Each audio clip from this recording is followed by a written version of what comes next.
14장 13절에서 14절입니다. 우리 다 같이 한 목소리로 같이 읽겠습니다. 시작. 모세가 백성에게 이르되 너희는 두려워하지 말고 가만히 서서 여호와께서 오늘 너희를 위하여 행하시는 구원을 보라. 너희가 오늘 본 애굽 사람을 영원히 다시 보지 아니하리라. 여호와께서 너희를 위하여 싸우시리니 너희는 가만히 있을지니라. 아멘. 오늘도 새벽을 깨우셨습니다. 참 잘하셨어요. 늘 고백하는 말씀이지만 우리가 하나님 앞에 행하는 모든 일들은 결코 헛되지 않습니다. 어제도 우리 말씀 들었잖아요. 하나님을 무한 신뢰하고 순종하고 헌신하는 삶 결코 헛되지 않아요. 오늘도 새벽을 깨우고 하나님 앞에 나온 여러분들의 믿음의 삶 헛되지 않습니다. 하나님이 역사하실 것을 믿고 오늘도 기도하시고 은혜를 입고 한날의 삶을 잘 추스리며 살아갈 수 있기를 주님의 이름으로 축복합니다. 애굽의 왕 바로는 하나님께 항복을 하고 이스라엘 백성들을 내어 주었습니다. 그래서 이스라엘 백성들은 적과 꿀이 흐르는 가나안 땅을 향하여 가고 있어요. 그런데 애굽 왕 바로가 마음을 바꿔서 이스라엘 백성들을 붙잡으려고 군대를 동원하여 쫓아오고 있는 겁니다. 이스라엘 백성들은 자유의 몸이 된 줄 알았는데 적과 꿀이 흐르는 가나안 땅으로 가기만 하면 되는 줄 알았는데 바로 왕이 군대를 동원하여 쫓아오고 있다는 사실을 알고 여러분 한번 생각해 보세요. 얼마나 황당했겠는가, 또 얼마나 놀랬겠는가, 또 한편으로는 얼마나 두려웠겠는가, 그리고 또 한편으로는 얼마나 실망했겠는가. 그렇잖아요. 노예 생활에서 이제 해방이 돼서 하나님이 약속하신 적과 꿀이 흐르는 가나안 땅으로 간다. 그들의 마음이 얼마나 들떠 있었겠어요. 얼마나 큰 꿈을 가지고 있었겠어요. 그런데 뜻하지 않게 이번에는 바로가 군대를 동원해서 자기들을 잡으러 온다고 하는 사실을 알았을 때 어떤 심정이었겠느냐고. 그런데 여러분, 이스라엘 백성들은 10가지 재앙을 통해서 그리고 며칠 전에 있었던 유월절 사건을 통해서 하나님은 자기들과 함께 하시고 자기들을 지키시고 자기들을 보호하신다는 사실을 몸소 경험했잖아요.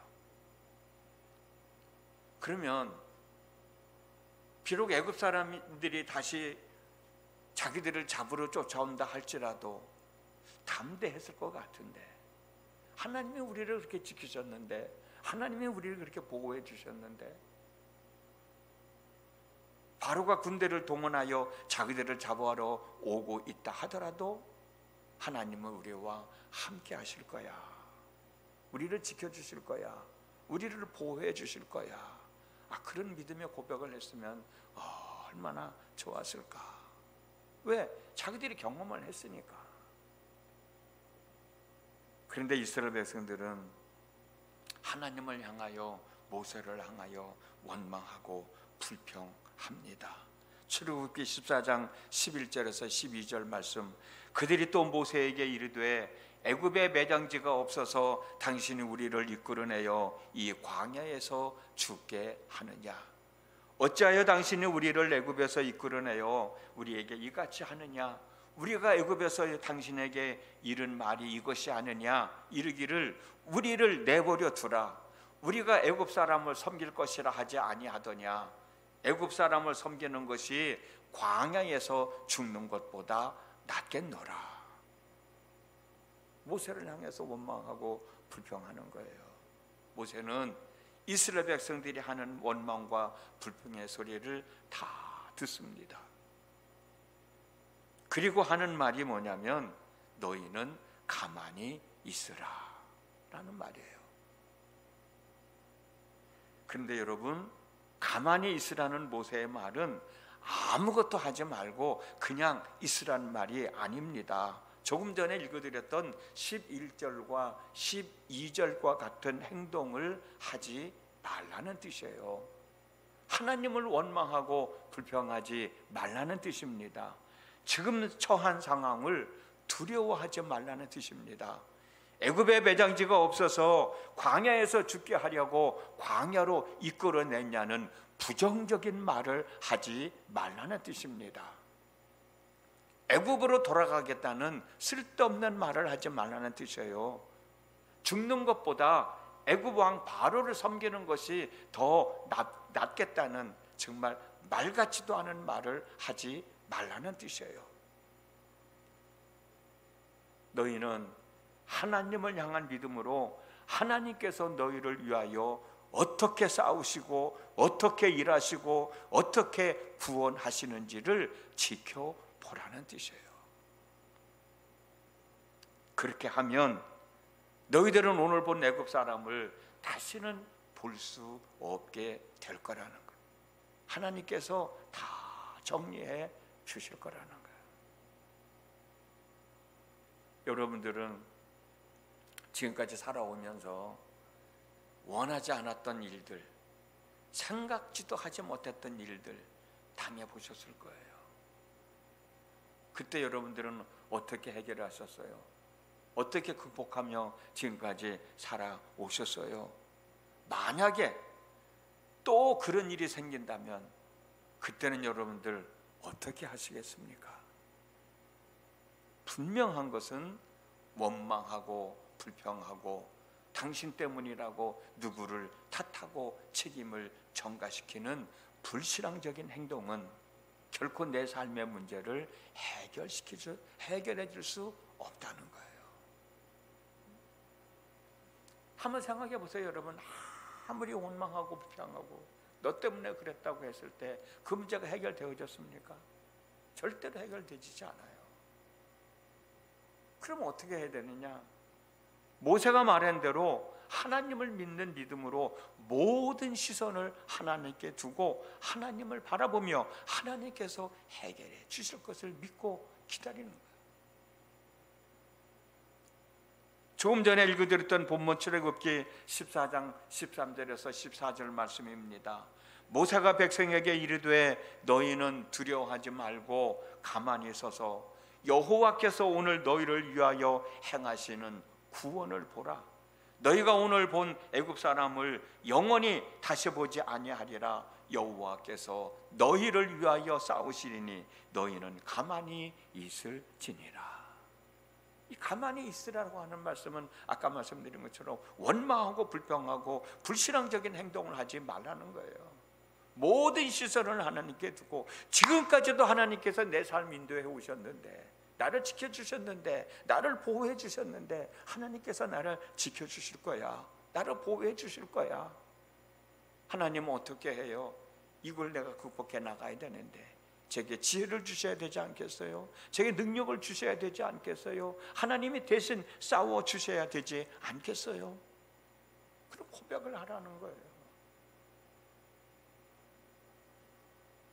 우리가 잘 알고 있는 사실이지만 이스라엘 백성들이 애굽을 나올 때 장정만 60만 명이었습니다. 그런데 이 중에서 가나안 땅에 들어간 사람이 몇 사람이었어요? 여러분 잘 아시잖아요. 2명이었습니다. 2명. 나머지 사람들은 광야에서 다 죽었어요. 그리고 그 자녀들은 38년이라고 하는 긴 세월 동안 광야에서 방황을 해야 했던 것 여러분 잘 아시잖아요. 왜 이렇게 됐습니까? 결국은 원망하고 불평한 것 때문에 그랬습니다.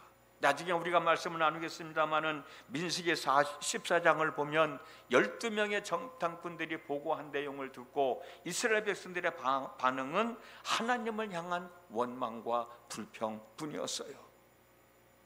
애굽 땅에서 죽었으면 좋았을 텐데 광야로 나와서 이게 무슨 고생이냐? 하나님은 왜 우리를 이 땅으로 끌고 와서 칼에 맞아 죽게 하느냐? 왜 우리의 아내들과 자식들을 사로잡혀가게 하시느냐? 우리가 우리의 지도자를 뽑아 애굽으로 돌아가자라는 말이었습니다. 그런데 여러분, 이런 일이 실제로 일어났습니까? 일어나지 않았어요. 일어나지도 않았는데 지레 겁을 먹고 원망하고 불평하고 엉뚱한 행동을 한 거 아닙니까? 그러나 눈의 아들 여호수와 여분네의 아들 갈렙은 이스라엘 백성들이 이렇게 원망하고 불평할 때 자신들의 옷을 찢어가면서 하는 말은 하나님을 향한 참된 믿음의 고백이었어요. 우리가 탐지하려고 두루 다려본 그 땅은 아주 좋은 땅이다. 정말 좋은 땅이다. 주께서 우리를 사랑하신다면 그 땅으로 우리를 인도해 가실 것이다. 젖과 꿀이 흐르는 그 땅을 우리에게 주실 것이다. 그러니 하나님의 뜻을 거역하지 말고 들어가자. 가나안 땅에 살고 있는 사람들을 두려워하지 말자. 그 사람들은 우리의 밥이다. 그 사람들의 방어력은 이미 상실되어졌고 하나님은 우리와 함께 하신다. 하나님은 여호수아와 갈렙이 고백한 대로 여호수아와 갈렙을 젖과 꿀이 흐르는 가나안 땅으로 들어가게 하셨어요. 지금 당면한 일만 바라보면 어찌할 수 없으니까 원망하기도 하고 불평하는 소리도 나오기도 합니다. 그러나 우리에게는 우리를 위하여 일하시고 싸우시는 하나님이 계시잖아요. 그 하나님을 우리가 믿고 있잖아요. 그 하나님을 우리가 아버지라고 부르고 있잖아요. 우리를 위하여 일하시고 싸우시는 하나님은 우리 아버지시잖아요. 우리 아버지가 되시는 하나님은 전지전능하신 분이시잖아요. 전지전능하신 하나님은 우리를 지키시고 우리에게 복을 주시고 우리에게 은혜를 베푸시고 우리에게 평강을 주시는 분이시잖아요. 내게 아무 일이 일어나지 않을 때만 하나님은 그렇게 역사하시는 분이십니까? 아니죠. 내가 힘들고 어려운 상황에서 하나님은 나를 지키시고 나에게 복을 주시고 나에게 은혜를 베푸시고 나에게 마음의 평강, 내 삶에 평강을 주시는 분이시잖아요. 그렇게 고백하면 어떤 상황에서도 원망하고 불평할 이유가 없죠. 실망하고 낙심할 일이 없죠. 왜 나만 이런 일을 당하느냐고 고백할 이유도 하나도 없죠. 이런 상황에서도 하나님은 나와 함께 하셔. 나를 지키실 거야. 나를 보호해 주실 거야. 그런 믿음을 가지고 하나님 어떻게 해야 돼요? 살다 보면 이런 일도 당하게 되고 저런 일도 당하게 되는데 내가 이런 일을 당하게 됐네요. 나의 실수함도 있겠죠. 또 하나님의 뜻도 있겠죠. 그런데 이거 극복하며 살아가야 되니 하나님 제게 은혜를 베푸셔서 이거 잘 극복하고 나갈 수 있도록 도와주십시오. 이게 하나님을 향한 참된 믿음의 고백이지. 내게 아무 일이 없을 때는 하나님 은혜예요, 하나님 사랑해요, 하나님의 복입니다 라고 고백하고 내게 이만한 문제만 생겨도 원망하고 불평하면 그건 믿음의 고백이 아니죠. 어려우면 어려울수록 하나님은 나와 함께 하시고 내가 생각하기에 이만하면 정말 살만하다 라고 하는 그 순간에도 하나님은 우리와 함께 하시는 거예요. 원망하고 불평하고 누구를 탓하고 내 삶의 문제에 아무런 도움이 되지 않아요.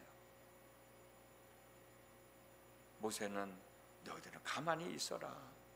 그런 쓸데없이 원망하고 불평하는 일을 하지 말아라. 불신앙적인 행동하지 말아라. 하나님은 너희들과 함께 하시고 너희를 위하여 일하시고 너희를 위하여 싸우실 것이니 그분을 바라봐라 라고 오늘 우리에게 권면의 말씀을 해주고 있어요.